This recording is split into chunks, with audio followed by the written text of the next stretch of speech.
ఈ రేటు తమ్ముడు, హే తమ్ముడు, ఇప్పుడు దాకా మాట వచ్చిందా? Thank you. మైక్ రాలేదంటే ఇంకా ఈ రేట్ల విషయం మాట్లాడేసి నేను నిన్న పని చూసుకుంటాను, మిమ్మల్ని డిస్టర్బ్ చేయనండి. సురేష్ అన్న, రేట్లు చాలా ఇంపార్టెంట్ అండి. మీరు నమ్మండి, భారతదేశంలో 1961 తర్వాత థియేటర్లో ఏ రేట్లు పెట్టాలి, ఎలా పెట్టాలి, భారతీయుల యొక్క తలసరి ఆదాయాన్ని బట్టి, జీవన ప్రమాణాలను బట్టి రేట్లు నిర్ణయించినప్పుడు గవర్నమెంట్ ఒక కమిటీని వేసి ఓ నేల, ఓ బెంచి, ఓ కుర్చీ, ఓ బాల్కనీలై తరగతులు సృష్టించింది. ఈవేళ నేల లేదు, బెంచీ లేదు, ఒకటే క్లాసు లేకపోతే 2 క్లాసులు, మొత్తం థియేటర్స్ మొత్తం ఆ రకంగా చేసేసారు. ఓకే, ఇక రేట్లు అనేది ఏమవుతున్నాయో సిస్టమ్ ప్రకారం గవర్నమెంట్ ఏదైనా ఒక రేటు పెడితే ఆ రేట్ని అందరూ కూడా హానర్ చేయాలి. అలాగ హానర్ చేయకుండా ఈ మధ్య కాలంలో చాలామంది భారీ చిత్రాలు తీసిన నిర్మాతలు వాళ్ళు వేల కోట్లు పెడుతున్నారు. ఓకే, హ్యాట్సప్, సెల్యూట్, కేపబిలిటీ ఉంది, పెడుతున్నారు, మనం గర్విస్తున్నాం, సంతోషమే.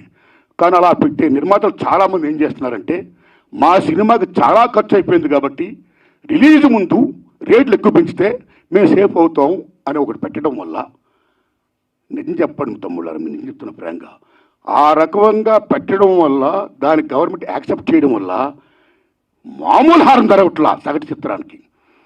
అలాగే ప్రేక్షకులకు డబ్బు ఎంతమంది దగ్గర ఉంటుందండి? పేదవాడికి సినిమా ఎవరు ఉంటుంది, డబ్బు ఉన్నవాడికి సినిమా ఎవరు ఉంటుంది. డబ్బు ఉన్నవాళ్ళు హ్యాపీగా చూడగలుగుతారు, పేదవాళ్ళు ఎక్కడ చూస్తారండి? అప్పు సప్పులు చేసి మరీ చూస్తారండి. ఇంత రేట్లు పెంచిస్తే పాప్కార్న్ బీభత్సం రేటు చూస్తే కనీసం 1000 రూపాయలు 1500 ఉంటేనే కానీ వేళ సినిమా చూడలేకపోతున్నాడండి. సో సగటు ప్రేక్షకుడికి వినోదం అనేది చాలా చౌకగా వచ్చే సినిమా ఈవేళ కాస్ట్ అయిపోతే ఈ రేట్లు పెట్టడం వల్ల అదేం ధర్మం అండి? ఇదేం సంక్షేమ రాజ్యం అండి? What are respecting the system of the government? ఒక రేట్లు పెడితే ఎవరికైనా రేట్లు అలాగే హానర్ చేయాలి. వై? బికాస్ మీరు భారీ బడ్జెట్లు పెడుతున్నారు, పెట్టుకోండి, మీరు గొప్పగా తీస్తున్నారు, తీయండి, మేము గర్విస్తున్నాం. ప్రేక్షకుడికి అన్నీ ఎందుకండి? సినిమా బాగుందా లేదా, దట్స్ ఆల్. సినిమా బాగుంటే చూసాళ్ళకి చూడడం, రేట్లు పెట్టకపోవడం అనేది మీ ఇంట్రెస్ట్ పడి ఉంటుంది.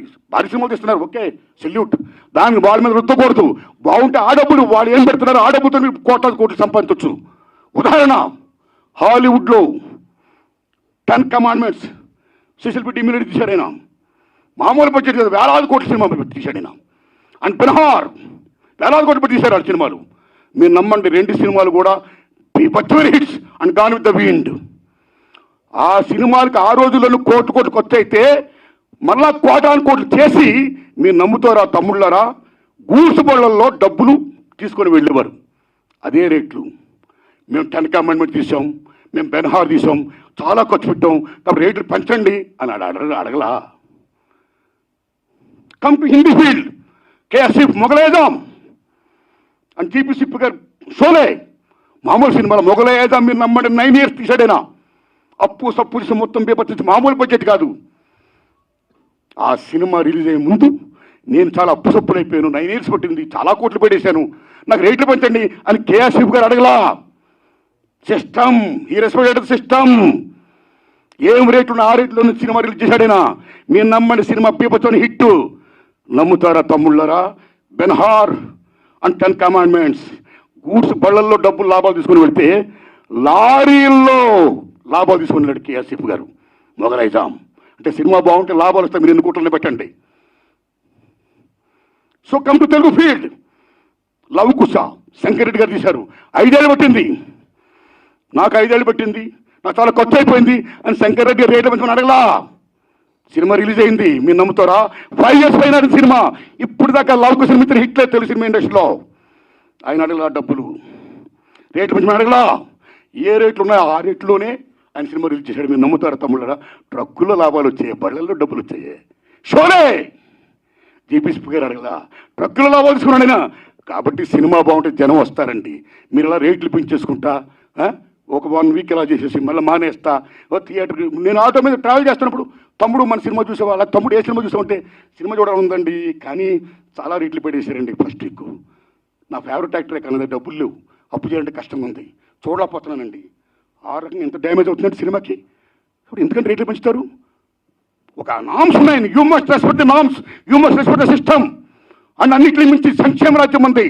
ఏ సగటు ప్రేక్షకుడు ఉన్నాడో ఆ సగటు ప్రేక్షకుడు భారతదేశంలో సినిమాయే వినోదం. ఆ వినోదం దూరం చేయకండి ఈ రకంగా పెట్టి. సో దిస్ ఈజ్ ఒక మాల్ ప్రాక్టీస్. ఒక రకంగా చెప్పాలంటే దిస్ ఈజ్ నేను నమ్మని తమ్ముళ్ళరా, ఈ భారీ చిత్రాలు చేస్తున్న నిర్మాతలు, government is doing a black marketing in the name of raising the rates. Correct కాదు. అలా పెంచకుండా అందరికి ఒకలా ఇష్టం పెట్టి సగటుని మాత్రం బతికించి పర్సెంట్ సిస్టమ్ కాపాడండి. అది రుచిగా చెయ్యండి. ఆ రకంగా మీరు అందరూ పెద్దలందరూ కూర్చొని మాట్లాడుకొని మేలు చేయండి. ఇది నా విజ్ఞప్తి.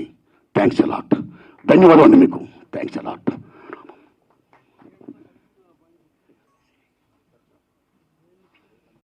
ఎన్నో ఏళ్లుగా ఎదురు చూస్తున్నటువంటి ప్రభుత్వ అవార్డులు, నంది అవార్డులు ఇవాళ తెలంగాణలో గద్దర్ ప్రజాయుద్ధం ఒక గద్దర్ అవార్డుల పేరిట సీఎం రేవంత్ రెడ్డి గారి గవర్నమెంట్ ప్రకటించడం మామూలు ఆనందం కాదు. Very very happy. అంటే ఇండస్ట్రీ యొక్క ఉనికిని గుర్తించి గౌరవించినందుకు సీఎం రేవంత్ రెడ్డి గారికి, వారి టీంకి నా నమస్కారాలు. అలాగే జాతీయ అవార్డు గ్రహీతలకి, పైడి సురేష్ గారు, జయరాజ్ గారి అవార్డులకి, కాంతారా గారి అవార్డుకి, అవార్డు గ్రహీతలందరూ కూడా ధన్యవాదాలు చెప్తున్నా. తెలంగాణ ప్రభుత్వం ఏ విధంగా అయితే గద్దర్ అవార్డులు ప్రకటించిందో అలాగే ఎన్నో ఏళ్లుగా ఎదురు చూస్తున్నటువంటి నంది అవార్డులు కూడా మన చంద్రబాబు నాయుడు గారు అక్కడ ప్రకటించాలని నేను మనస్ఫూర్తిగా విజ్ఞప్తి చేస్తున్నా. ఇక ముఖ్యంగా నేను మీ పాత్రికేయ మిత్రులందరినీ ఎందుకు విజ్ఞప్తి చేశానంటే రీసెంట్గా ఇండస్ట్రీ మొత్తం పర్సంటేజ్ కావాలని maximum above 80%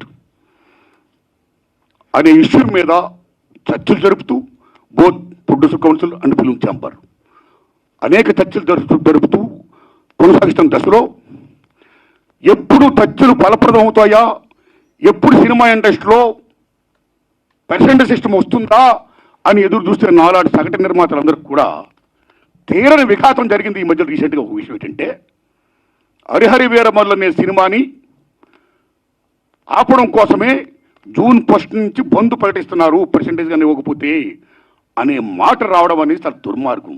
it's a trash. అది ఉత్తిది, అది కరెక్ట్ కాదు. అందులో కుట్ర ఉంది. ఆ కుట్రదారులు ఎవరు తెలుసుకోవాలి అని స్వయంగా పవన్ కళ్యాణ్ గారు ఆఫీస్ నుంచి రావడం అనేది, స్వయంగా సినిమాటోగ్రఫీ మంత్రి దుర్గేష్ గారు మాట్లాడడం అనేది కరెక్ట్ కాదు. ఎందుకంటే మిత్రులారా, ప్రొడ్యూసర్ కౌన్సిల్ కానీ ఫిల్మ్ ఛాంబర్ కానీ అది సినిమా పరిశ్రమకు పాలనా సంస్థలు. ఆ రెండు సంస్థలు కూడా బంద్ ప్రకటిస్తామని ఇప్పుడు చెప్పలా. డిసిషన్స్ ఆర్ గోయింగ్ ఆన్ అని చెప్పారు. దట్ ఇంకో విషయం చెప్తున్నా మీకు. బంద్ అనేది ప్రజాస్వామ్యంలో ఒక బ్రహ్మాస్త్రం. ఎవరైనా బంద్ ప్రకటించే ముందు సినిమా ఇండస్ట్రీలో అకార్డింగ్ టు నామ్స్ 3 వారాల ముందుగా తెలియపరచాలి. ఇదిగో పలానా ఇష్యూ మీద మేము ఫైట్ చేస్తున్నాం, అది ఇంకా కొలిక్కి రాలేదు కాబట్టి మేము బంద్ ప్రకటించబోతున్నాం అనే విషయాన్ని నిర్మాతలకు 3 వారాల ముందు తెలియపరచాలి. This is norms, it's a preamble. 3 వారాల ముందు తెలియపరిస్తే రిలీజ్ డేట్ ఎవరు తెచ్చుకున్నారో మేము రిలీజ్ డేట్ ఇచ్చుకున్నామండి, ఇంకో 2 వారాలు మేము రిలీజ్ చేస్తున్నామండి అని ప్రిపేర్ అయిన నిర్మాతలను ఇబ్బంది పెట్టకుండా ఉండడం కోసమే 3 వారాల ముందు తెలియపరచాలి according to norms. So June 1 bandh ప్రకటిస్తే ఒకవేళ జూన్ 12 అంటే 2 వారాలు కూడా కాదు కదా. ఏ రకంగా మీకు హరిహర మనకి అది వర్తింపు చేస్తుందండి? అది కరెక్ట్ కాదు. పవన్ కళ్యాణ్ గారి మీద ఎవరైనా కుట్రమంటారు? తెలుగు చలనచిత్ర పరిశ్రమలో విశ్వవిఖ్యాత నట సార్వభౌమ ఎన్టీ రామారావు గారు భారతదేశంలో ఎన్టీఆర్ మన తెలుగు జాతిని ఖ్యాతిని చేసిన మహనీయుడు. As a politician, as a CM, like this anything else. ఎంత గర్విస్తామో. తర్వాత మళ్ళీ మంచి గొప్ప పేరు తెచ్చుకొని ఈవేళ ఒక జనసేన పార్టీ పెట్టి ఈవేళ డిప్యూటీ సీఎం అయ్యారంటే వీఆర్ ప్రౌడ్ ఆఫ్ ఇట్. మన తెలుగు చిత్ర పరిశ్రమ మొత్తం గర్విస్తున్నది.